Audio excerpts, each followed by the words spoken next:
Hello, and good to be with you again. Sorry to be uh, joining you from afar, but I'm not in New York today.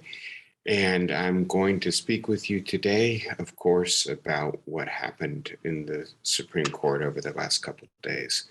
And I have to start by saying I had been lecturing, talking, discussing with you over the last 4 weeks the future of the Supreme Court and doing so in order to prepare us for decisions like the ones that were handed down over the last couple of days, to provide an intellectual framework, a political framework, even a moral framework for thinking about the role of the court in democracy and how the court is changing so rapidly. And I have to say, all of that still doesn't prepare me for what happened yesterday and the day before, which again, I think is a best described as a sea change or a judicial earthquake, a change in constitutional law. And overnight, the right to abortion has been taken away by this court. And we are seeing a rush of many states, probably a dozen already, to immediately eliminate access to abortion for women in their states. We're seeing a rush of states like New York and California to immediately assert that not only will abortion rights be available for their citizens, but they will do everything in their power to make the citizens of states who no longer have abortion rights welcome and safe and with ready access to abortion rights in the states where they are preserved. And so overnight, we have seen a sharp turn in both constitutional law and American politics. It's not just abortion. Obviously, there was a major gun rights decision that also came out the day before yesterday. And so we have a lot to talk about. And I want to launch us on that discussion. I'm going to return to some of the themes we've talked about before. And at the same time, try to frame this in some more general terms. So hashtag not my Supreme Court, right? And I think the issue here is that as we see, right, barricades in front of the Supreme Court, thousands of protesters descending on the Supreme Court. And please note this happened in every major city and many small towns throughout the United States, and it will continue for weeks, months, probably years to come, an immediate backlash to the Supreme Court's decision. And of course, the decision that was reached the day before on guns represented this tremendous irony of the Senate finally taking action on some kind of gun regulation, very gradualist, very incremental. Many who, like me, think that we need to do more to regulate guns in our society would say inadequate, but nevertheless, a move that had been completely log jammed for nearly 2 decades finally began, right? The move to revive and revise the gun laws of the United States in light of an epidemic of gun violence. 45,000 people killed last year. It's just astounding.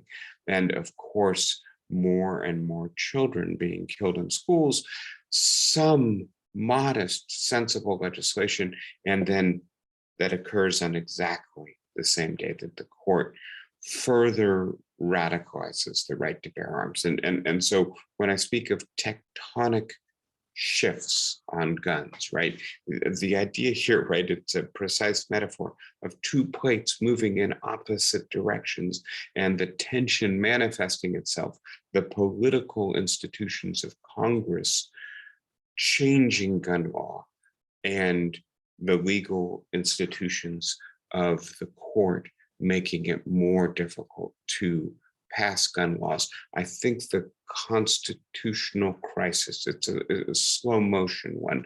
That might be an overused term in general, but I think we're really seeing that large portions of American society are moving in one direction, right? Roe v. Wade, or the right to abortion, has its largest, most stable rate of support among the American population at the same moment that the court is upending it, right?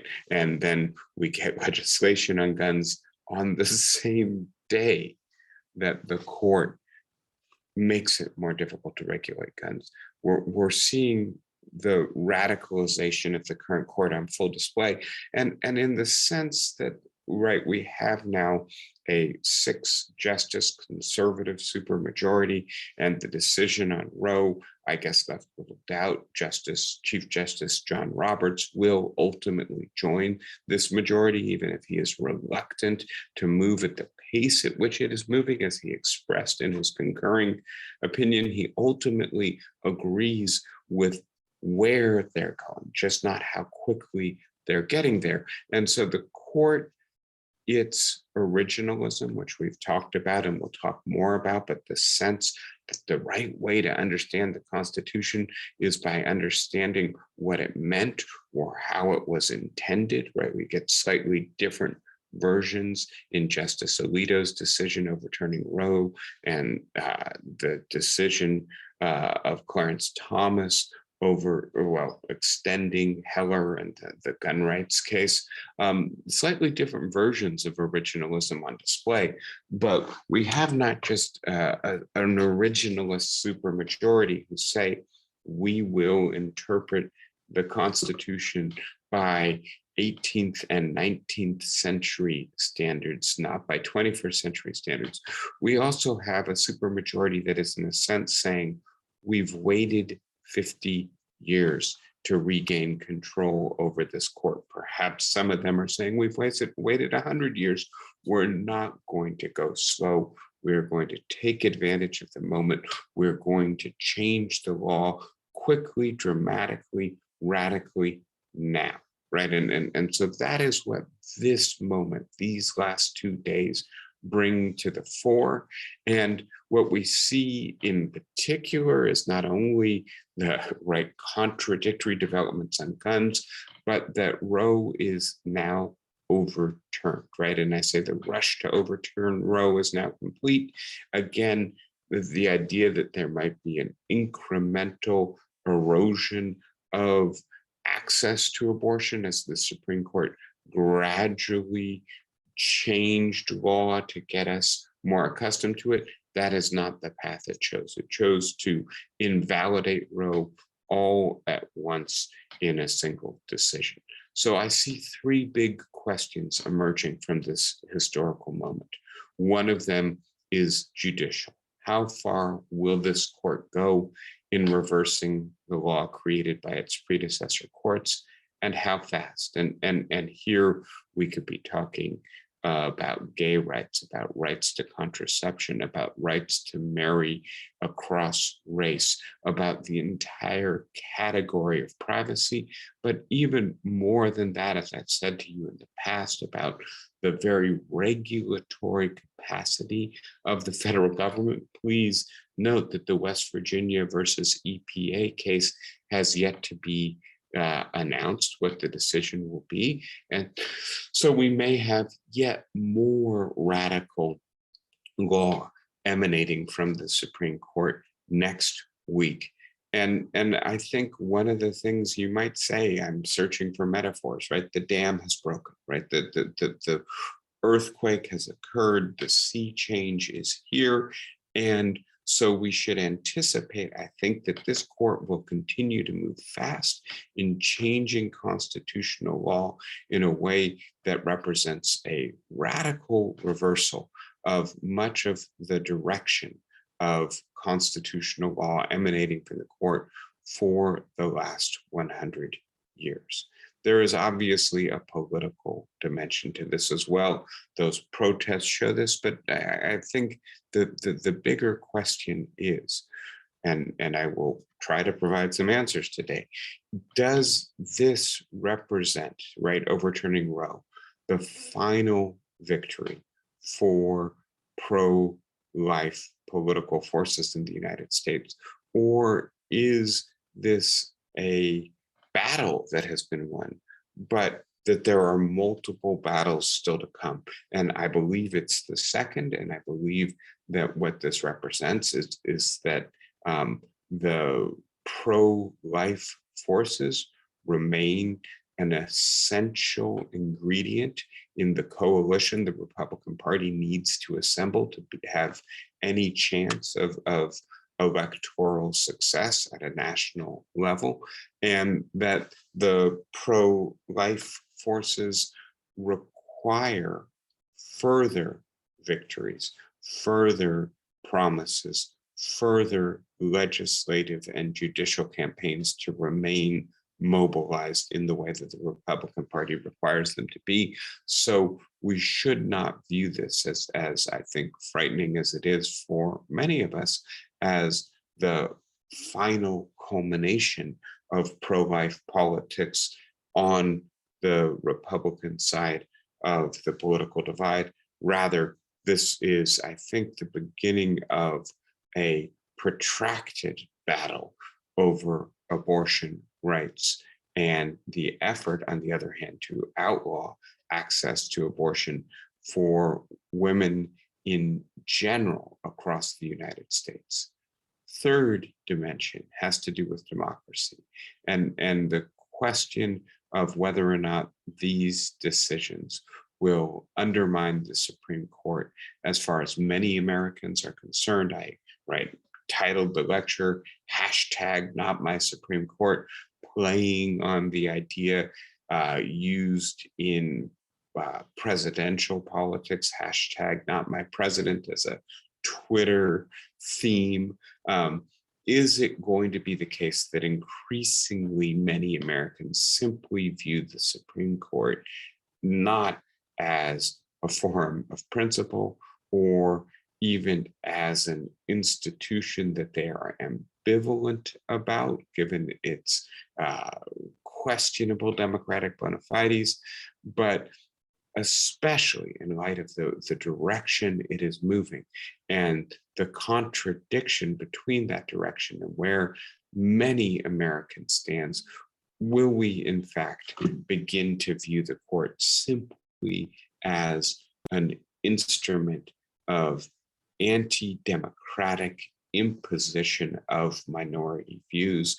If that occurs, will that further exacerbate the already high levels of political polarization we have and weaken American democracy as a result? I have somewhat limited time today because I'm trying to get this to you via a recording. I'm going to move quickly through some of these themes now. So I want to start with the idea, right, that we've talked about before, that there's been an expensive, patient, careful campaign to remake the Supreme Court and the federal judiciary, that we are now seeing the consequences of that campaign in decisions like the decision in Dobbs v. Jackson overturning Roe v. Wade, or the decision of the day before overturning New York's gun legislation on concealed handguns. That law was over 100 years old, had been modified a couple times, but the Supreme Court seems to really have completed its transformation, and now it is exercising power in an unrestrained, unchecked way. It is moving quickly, and I've spoken with you at great length over these last few weeks about the difference between originalism and the living constitution approach to judicial review. that the living constitution approach says the language of the Constitution is deliberately framed in a way that requires interpretation in order to give subsequent generations the capacity to interpret it by their lights. Originalism, on the other hand, maintains that the only coherent way to read the Constitution is as it was understood or intended by the people who framed, adopted, ratified it. And so we need to be guided by 18th and 19th century understandings. And we see in Justice Alito's and Justice Thomas's opinion, originalism on display. And I want to just move away from the more jurisprudential and constitutional and democratic questions into the domain of policy for a moment, because I think this helps us to see how there's a different dimension of incoherence to originalism. We've talked at length about the fact that if the founders, framers, and especially the people who ratified the Constitution and then worked within its confines to define its meaning in the immediate epoch of the aftermath of the revolution, the post-revolutionary epoch in American history, that if it is clear from the best history of that moment that they did not consider the Constitution to be settled by them, that they fought an ongoing contest over how democratic it would be, over how much popular interpretation and constitutionalism would be maintained under the new Constitution. If the result is that the best way to understand the period of the founding is as one of democratic constitutionalism, then really, if we are originalists, we should believe in the living Constitution, right? It was that the Constitution was intended by the framers to be the property of successive generations who could extend it and make it their own via judicial review, right? And so that's one level of incoherence, but there's a second level of incoherence, right? We look at Clarence Thomas's opinion and we see discussion of crossbows and British common law and long tracks on which legislation and which norms should serve as precedent for us, without any attention to the fact that all of those debates occur in a period in which we do not have automatic rifles. We do not have the kinds of clips that allow handguns to be transformed into machine guns. We are not living in an era in which the family is much more fragile as an institution than it was in the 18th and 19th centuries, right? We are not, therefore, in an era when the laws and norms that Clarence Thomas is appealing to, an era of an epidemic of mass gun violence. The 18th and 19th century simply does not have the problems that we have. And so regulating our constitutional rights by their ideas is a straitjacket, right? And it's a straitjacket that makes no sense for us here and now in the 21st century. And so that's a different dimension of incoherence. It's not just that originalism doesn't work as a constitutional or judicial philosophy, it's also that we now see very clearly the practical implications of adhering to this view, and that is that we are ruled by the standards of a generation that occupies a social world that looks nothing like our social world. This is even more clear in the Dobbs decision overturning Roe v. Wade, in which Samuel Alito, a man, joined by a couple other men who, let us note, right, have allegations of sexual harassment in their past, in trying to impose on the 21st century an understanding of law and rights that was generated in an era in which women were systematically deprived of basic rights. And so, in a sense, right, this is the clearest illustration of Jefferson's worry that a constitution that could not evolve, that could not change, that could not be refreshed and extended by subsequent generations would be an instrument of intergenerational tyranny, right? And obviously, we have extended rights to women progressively, beginning in 1919 with the 19th Amendment, and then over the course of the intervening century. And now we're being asked to accept removing those rights on the basis of an interpretation of the Constitution that rests on an era in which women completely lacked rights. And you want to say, of course, 18th and 19th century laws and norms did not give women the right to abortion. And that is because it's the laws and norms of a patriarchal society that systematically oppressed women.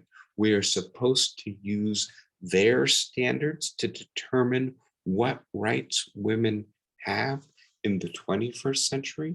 Again, this just seems deliberately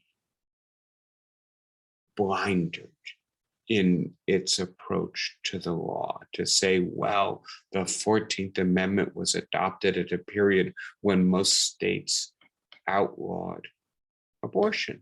Yes, but that's not the point. The point is whether or not the general principle of equality under the law articulated by the 14th Amendment has implications that people in a patriarchal society were unwilling to draw. But now that we have loosened the hold of patriarchy, we are better able to see. Again, a different level of incoherence. I want to conclude by just thinking about the future of abortion politics in the United States. As we've looked at before, we are seeing emerge a map of uneven, unequal rights regimes across states, right? There will be many states in which there will be little or no access to abortion. There will be several states in which there will be ongoing political contest, pitched battles over whether or not to completely remove abortion rights. States like Florida and Georgia, where there is no clear majority on either side, where both parties at least have some capacity to influence legislation.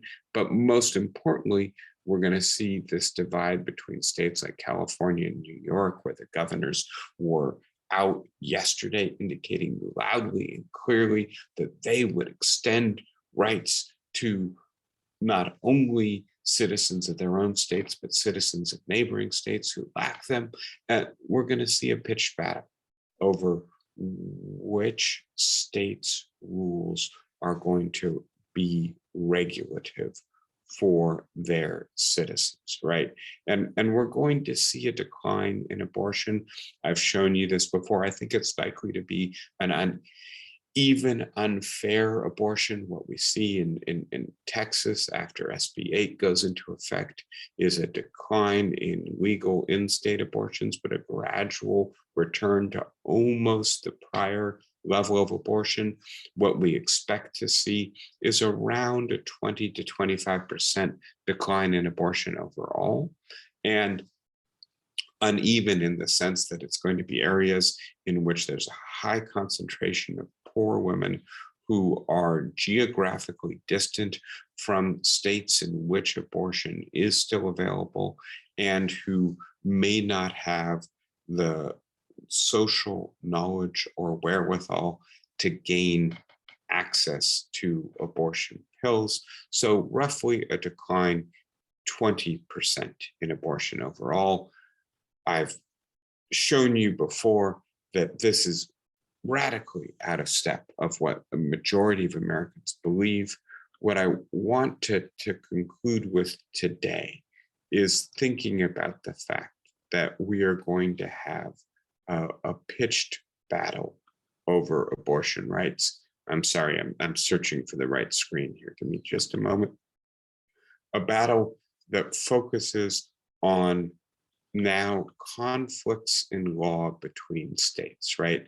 And to be as clear as possible, there will be, and I'm sorry, I'm not finding the slide I'm looking for.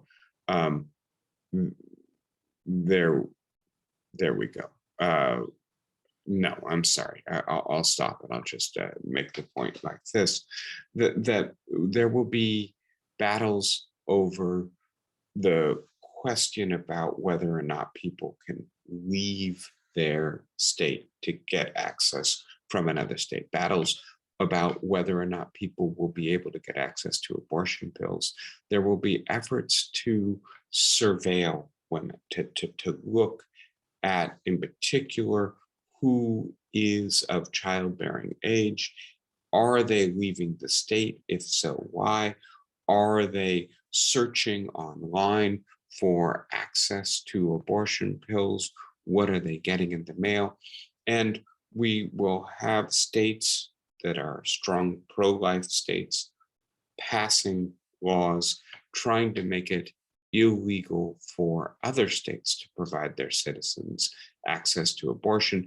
And then we're going to have conflicts in the law, right? The question about whether California or Arizona's law takes precedent when a citizen of Arizona is in California and a California based doctor performs an abortion for her. And it's going to be very complicated, very tense. It's not at all clear how this is going to play out. But I also want to be as clear as possible. The pro life movement, so called, is going to transition into a personhood movement, a movement that suggests that the fetus is a person from conception, that reducing abortions by 25% is not going to satisfy those who believe abortion is murder, right? And 25% of women in the United States today get abortions. It's not a significant enough reduction. There will be efforts both to pass federal law, now that there's no longer a constitutional right, to nationalize the protection of the fetus. And there will also be efforts to further use the Supreme Court to extend the rights of the unborn. And so do not, I think, get complacent about the idea that the worst has happened already. I think we have to be clear. This is going to continue. These campaigns will continue to radicalize and continue to try to use the court. All right, I know that was brief for today. I do have to stop because if I don't, this recording will not reach you on time. I look forward to being back with you in person and talking about this at much greater length next week. Thank you. Take care. More to come soon. Bye-bye.